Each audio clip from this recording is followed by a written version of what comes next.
Ladies and gentlemen, as you know, the people who have been before, this time of evening I stand here and make a fool of myself. What do you mean, what's new?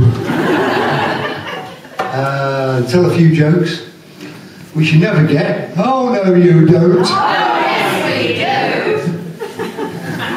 But this year I've done something different. Totally different. I have been to college for nearly a year now. And I have been learning a wonderful phenomenon. Well, actually, I had 6 months to learn how to do it and 6 months how to start to say it. Well, you've got to say, I'm in Delmont. Sorry, what's your name, my love? And that's what to do at college. Is it? What's your name, my dear? I'm not telling you. Well, I want to know she is because it's her show. I'm not telling you, it's my show and I'm going home. Anyway, I've been to college and I've learned this wonderful phenomenon. And twice. And the phenomenon is the art of mind reading. There you go, you see. As you've seen in the foyer, in the reception area, in February, live on this stage behind me, we're going to have a man called Paul Daniels. And he is, as you know, the top of his tree. Yeah, you would agree. If he was here this evening, he would not attempt what I'm going to attempt tonight.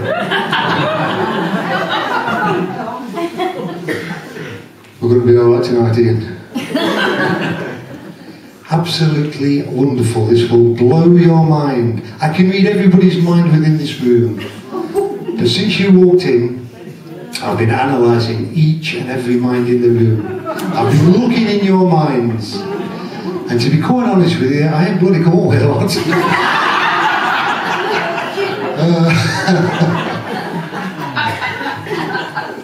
But there you go. It's one of them things I've not been well. I was at the doctor's the other day, and I was sat there waiting for the doctors to see me.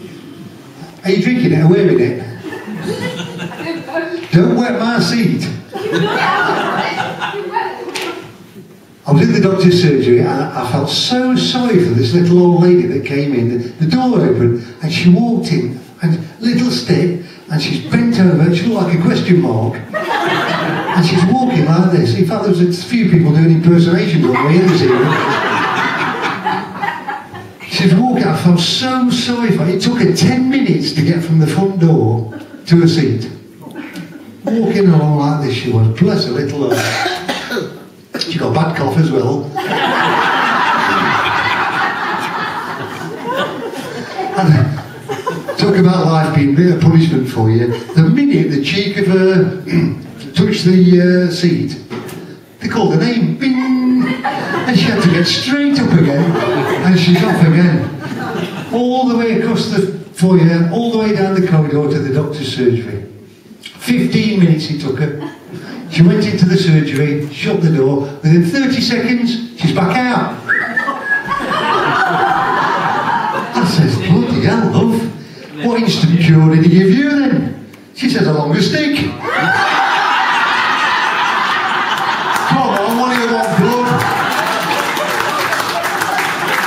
It's clean. The power of the mind, ladies and gentlemen. The power of the mind. One lucky person in here tonight is going to be my assistant. The person who I've chosen, who I'm going to read their mind. A simple question, and the answer to the question I'm going to ask will be in this folder here. Paddy goes to hospital.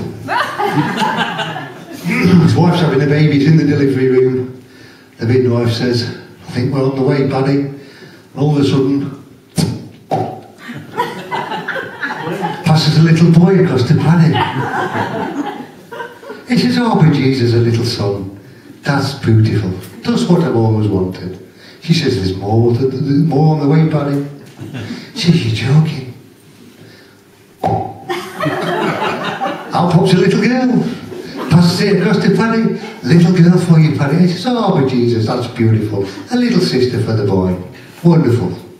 There's more where that's coming from.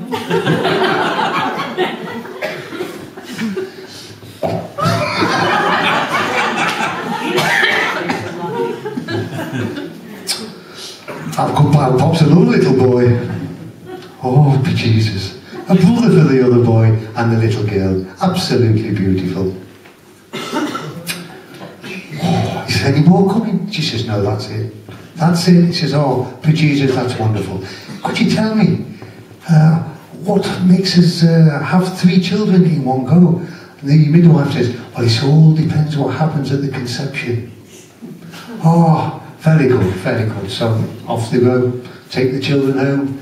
2 or 3 nights later, they're laying in bed together, Mr. and Mrs. Paddy. And Mrs. Paddy says, I wonder why we had 3 children. But he says, well, I asked the midwife this. She said, it all depends what's happened at the conception.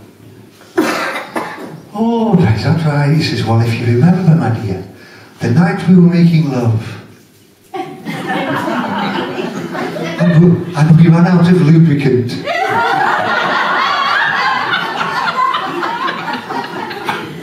And I popped down the package shop for some 3-in-1 oil.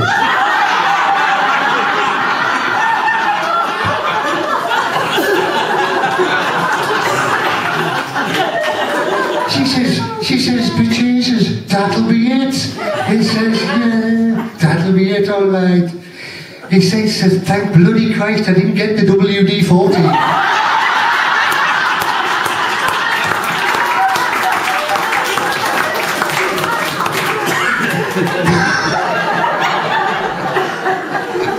Power of the mind, ladies and gentlemen. Power of the mind.